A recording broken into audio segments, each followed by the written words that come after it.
Viewers, welcome back again. I was having a discussion with His Excellency Mr. Pankaj Saran. Let's continue. Mr. Saran, I would like to have a personal view of yours. As a diplomat, you have a very distinguished career. And should a diplomat make any kind of comments in a country where he's posted an internal one on the affairs of an internal affairs that you make a comment? Well, I would say that the internal affairs of countries, especially countries which... It's not directed towards you, by the way. It's in general. Okay. Well, in general, my response is no. Okay. No. Now, following that, while we are having very crucial meetings between the two alliances, the pro-government and the opposition groups are having dialogues, so many dramas are taking place behind the scenes, off and on. There comes a sideshow we saw. And the sideshow involved the US ambassador, yourself, and a third country, India. What had happened was you had very interesting breakfast meetings with the US, which might be normal in certain circumstances. But then the US ambassador flies off to Delhi for consultations. I have never heard yet between two countries, you and the government, the host country, would discuss that, but another ambassador gets involved and gives a press statement. Now you might ask me that you should have asked him. The reason I'm asking is because you have been also very closely in touch with him. You have also flown off to Delhi and had discussion. And then when you guys got back, you said we are in the same page. Now, I don't know what was in the page. Just for the viewers, because it was very interesting. The people were, but nobody was talking. What's happening? Well, I think this is shrouded in too much of kind of mystery and too many cobwebs here. I don't think it's actually as sinister as you are suggesting. But it was dramatic, definitely. Well, let me say that one of the jobs of an envoy in any country is, apart from being accredited to his host government, to also maintain relationships with his diplomatic colleagues in the diplomatic corps. And I think that is a perfectly legitimate, form of diplomacy which envoys all over the world practice and are engaged in.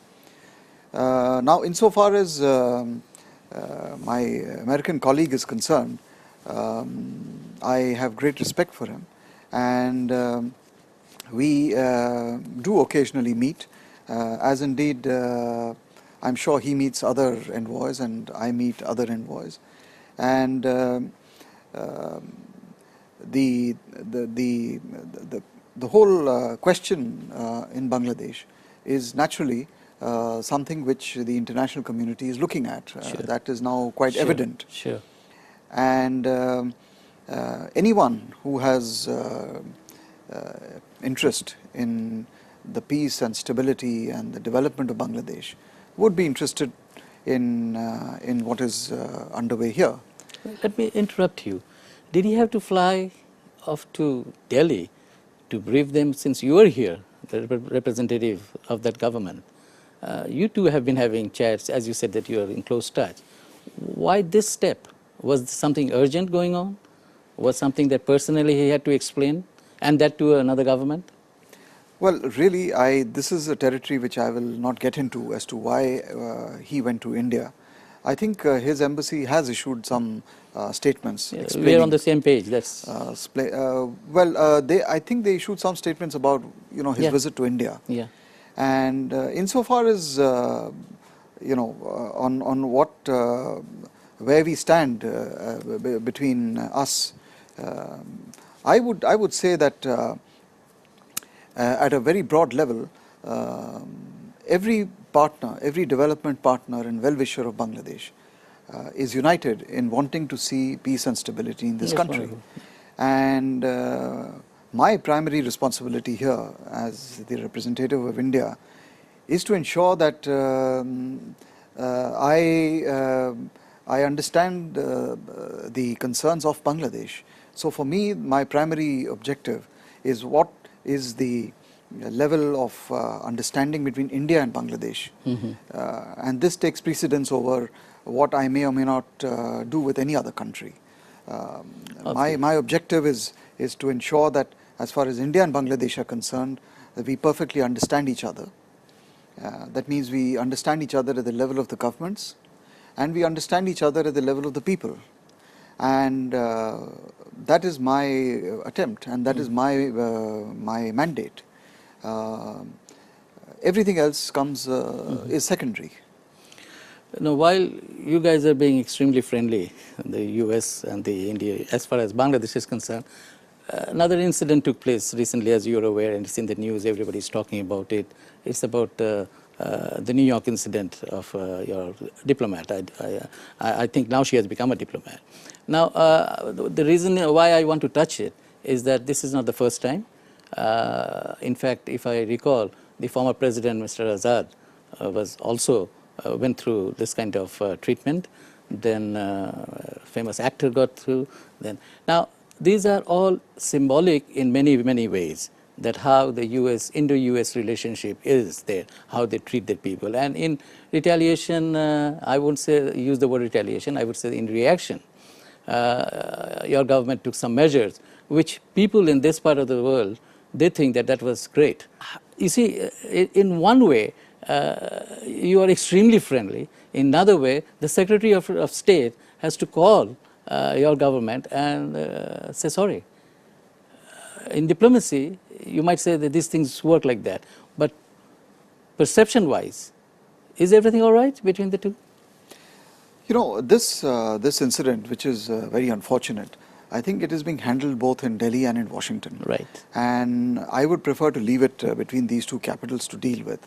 It's a complex issue. I am not fully au fait with the facts of the case, but I do know that this issue had led to comments by our government, by our External Affairs Minister and other senior officials expressing their unhappiness.